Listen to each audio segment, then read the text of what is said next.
नमस्कार, सुस्वागतम, वेलकम, अभिनंदन। मैं हूं डॉक्टर वायरा के आपका स्वागत है 5 मिनट स्टोरीज पर। सबसे पहले आज के दिन की हार्दिक शुभकामनाएं, क्योंकि आज फ्रेंडशिप डे है।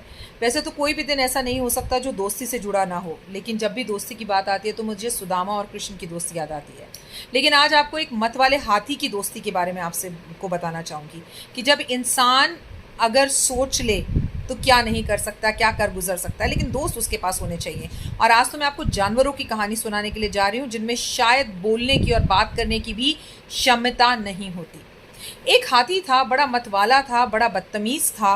पूरे जंगल में मतवाले तरीके से घूमता और लोगों को मारता, तंग करता, पेड़ों को जो है धक्के दे देकर अपनी सूंड से उखाड़ उखाड़ कर फेंक देता।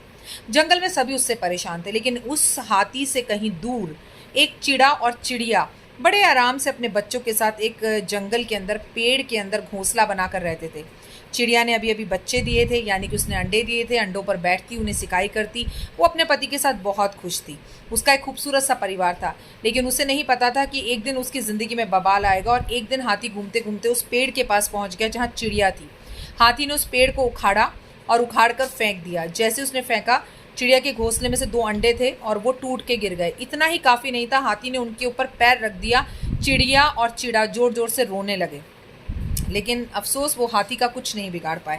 वो रोते रहे। उसको रोता हुआ देखकर आँख फोड़ कर कर एक पक्षी होता है जो जंगलों में दिखता है, जो आँख को पूरी तरह से फोड़ देता है। वो वहाँ पहुँचा और उसने चिड़िया से पूछा, तुम क्यों रो रहे हो? चिड़िया ने उसे अपनी पूरी व्यथा बताई और बोली, हम कर भी क्या सकते हैं। उसने बोला, कोई बात नहीं, मेरा एक दोस्त है, मैं उससे मदद लेती हूँ। वो अपने एक दोस्त के पास गए जो कि मेंढक था। उन्होंने मेंढक से जाकर बात करी और मेंढक ने कहा, तुम मुझे 2 मिनट दो, मैं सोच कर तुम्हें बताता हूँ कि मैं क्या कर सकता हूँ। मेंढक पानी के अंदर चला गया, सोचता रहा और उसने कोई योजना बना ली और योजना बनाकर बोला कि चिंता मत करो, मैं कुछ ना कुछ अवश्य ही कर लूँगा। इतने में मेंढक ने चींटियों से बात करी। आपस में सबने बात करी और एक योजना बनाई गई। अगले दिन हाथी मतवाला होता हुआ दौड़ता भागता आया। हाथी बड़े गुस्से में था और हाथी बड़ा स्टाइल मार रहा था, कभी इधर फेंक रहा था सामान, कभी उधर फेंक रहा था, जंगल के पेड़ तोड़ रहा था। इतने में जो आँख फोड़ होती है, उसने हाथी की दोनों आंखें फोड़ दी।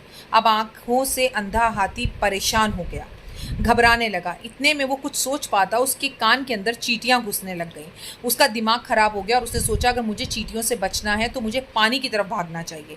सारे मेंढकों के झुंड ने एक गड्ढे के अंदर जाकर टर टर टर टर करना शुरू कर दिया। क्योंकि हाथी अंधा हो चुका था, चींटियों से परेशान था, तो सभी के सभी मेंढकों को बोलता देखकर उसने सोचा, शायद यही जगह है जो नदी है। और वो गड्ढे में जा गिरा और गड्ढे में जा गिर के मर गया और तड़प तड़प कर उसकी मौत हो गई। और सारे के सारे लोग जो है, जितने भी मेंढक थे, आँख फोड़ था और चींटियाँ थीं और चिड़िया थी, वो सब आपस में एक दूसरे का धन्यवाद करने लग गए। कहानी से जो शिक्षा मिलती है ना दोस्ती के दिन, आज फ्रेंडशिप डे के दिन, वो ये मिलती है कि एकता में दम है। और दूसरी शिक्षा ये मिलती है, जब हमारे पास बुरा वक्त होता है ना, उस वक्त सही मानों में उस शिट से, उस कीचड़ से, उस तकलीफ़ से सही में हमारे दोस्त हमें बाहर निकाल सकते हैं। क्योंकि रिश्तेदार आपसे मुंह फेर लेते हैं, अपने आप का साथ छोड़ देते हैं और दोस्त आपके काम आते हैं। याद रखिए, जब सुदामा पे भी परेशानी आई थी तो उनकी पत्नी ने उन्हें कृष्ण के पास ही भेजा था। अगर अभी भी आपको ये कहानी समझ में नहीं आई, और ख़ासकर ये नन्हे नन्हे छोटे छोटे शैतान बच्चे, जो भी आपका अपना फेवरेट बेस्ट फ्रेंड है, ख़ास फ्रेंड है, उसे प्लीज़ आज के दिन कॉल करके मनाइए, हैप्पी फ्रेंडशिप डे बोलिए और कोशिश कीजिए कि रिश्तों में आई हुई इस दरार को काट कर करीब लेकर आएँ एक दूसरे को। And once again happy friendship day. Comments में जय माता दी ज़रूर लिखिएगा।